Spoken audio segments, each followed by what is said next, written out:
Making a tote bag with a special design using a Cricut machine is super easy. Just find a design you like either by downloading something you like from Google or by accessing your Design Space app.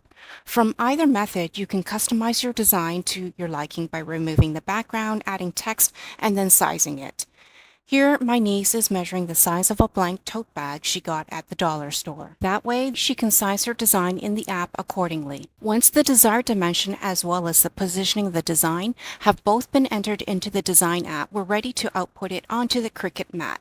Make sure your Cricut machine is powered on with the Bluetooth enabled so it can connect to your design app to grab the design and specifications. Here we have a sheet of vinyl iron-on. The Cricut machine only takes a few moments, and then when it's done, you can remove the mat and start weeding the iron-on.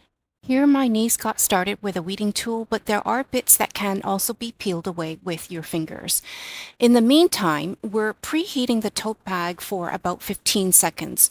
We're using a regular iron because we don't have a heat press yet. The last step is to place the weeded image liner side up directly onto the preheated tote bag. We'll run the iron onto it for about 30 seconds, both front and back, and here's the final results.